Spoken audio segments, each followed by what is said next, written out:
So if you're feeling achy in your lower back or in your sacrum, even into your hips, we'll do a few variations to create space and stretch out in that area. So we'll start sitting cross-legged, and I'll show different variations. I'll start with my right leg over in front of the left. So sitting cross-legged, that's the easier variation. You can start to bring your heels in alignment with your knees, flexing your feet to support your knees. So if that feels comfortable, you can stay here. Or if you feel you can go a bit deeper, you take your right lower leg directly on top of your left lower leg. So if you suddenly start to round the back, then you're compressing in the pelvis, and that's not what we want to do. So you find a variation that feels perfect for you. You could have support underneath your knees, so taking cushions or a little bit of support underneath just to create a bit more support. And so from here, feel that you're sitting right on the sitting bones. Be really honest with yourself. You can take your fingertips behind you to just feel that tilt of the pelvis. That concave back, that forward tilt is really wonderful for our pelvic organs. So you can stay here, or you can start to walk your fingers forward.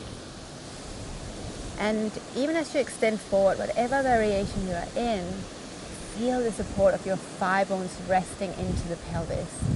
Now you don't have to be completely rigid. You can sway a little bit, finding that fluidity if that feels nice in your body. And if there's at any point that you have pain in your knees, then you take an easier variation that gives more space.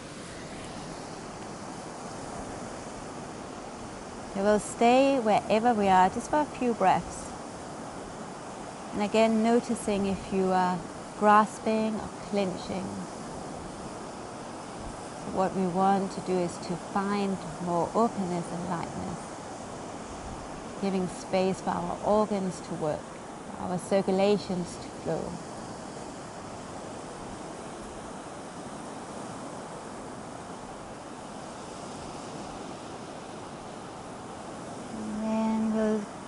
Into the other leg, so we'll slowly rise back up, and then just notice what leg is on top or in front. So for me, the right leg. Then we can take the left leg forward and do the same variation on the other side.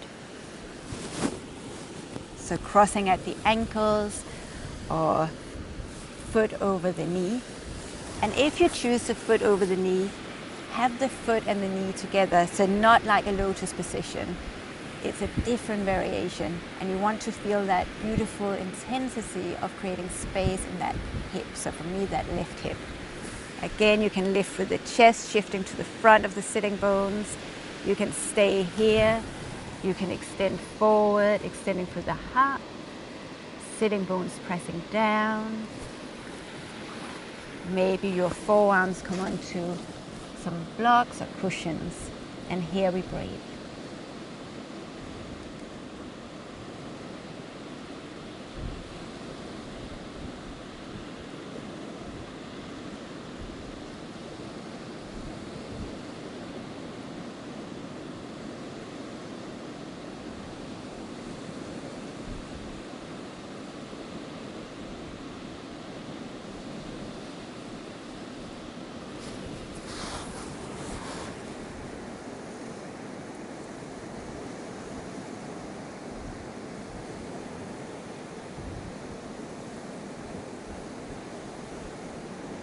Slowly rising back up.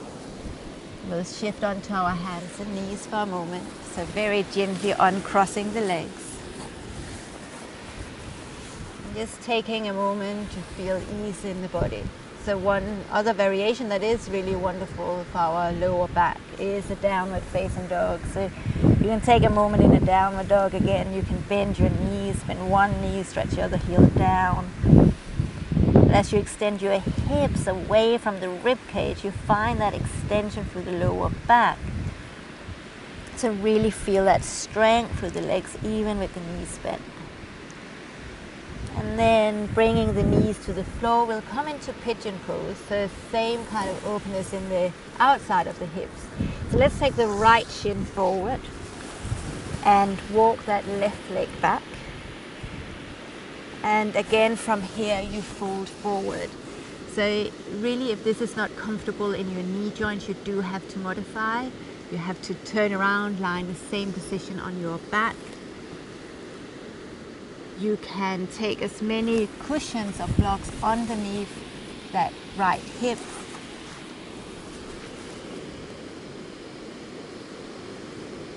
So it's that beautiful openness in the front of the left hip to the outside of the right hip.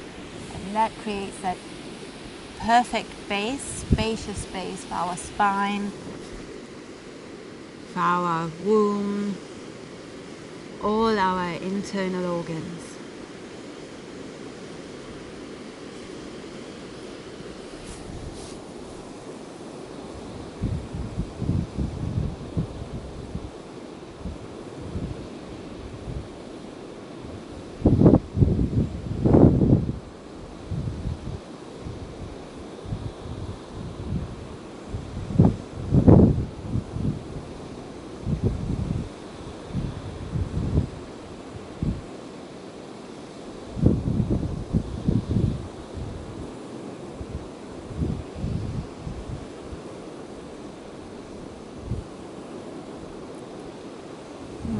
Gently be aware of the transition as we come back onto the hands and knees again.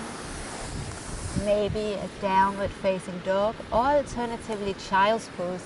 So really reaching the sitting bones towards the heels, head towards the earth, or to your hands or block. But allow your seat to ground you. And this is again that wonderful connection as we ground down through the seat. Even in child's pose, so close to the earth, we are connecting with the earth and embracing that apana vayu, getting grounded and supported.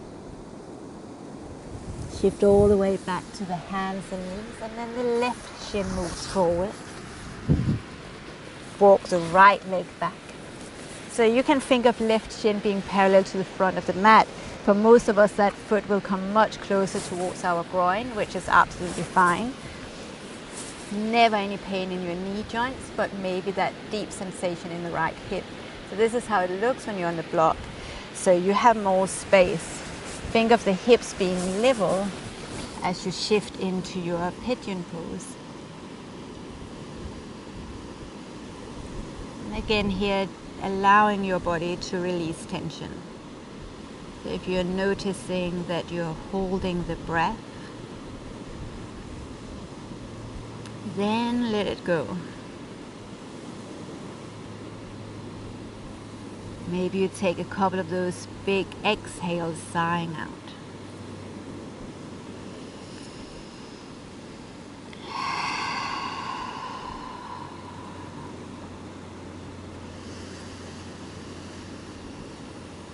And the long exhale.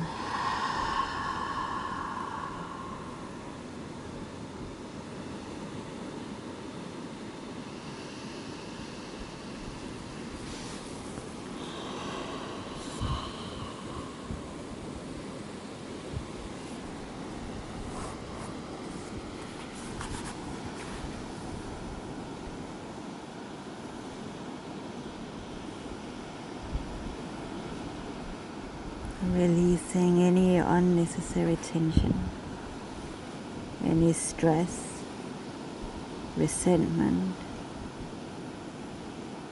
any unnecessary tensions, releasing.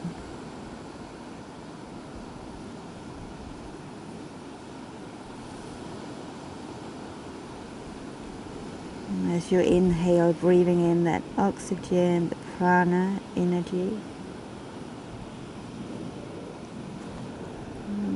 Again, we are making way to transition back onto our hands and knees.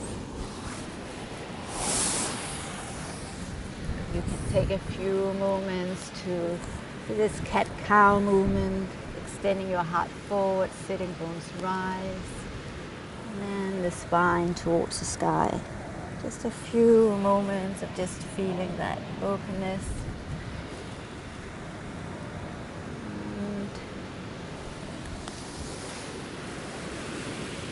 Then you can rest into a child's pose, down the dog, or simply just enjoy the rest of your day.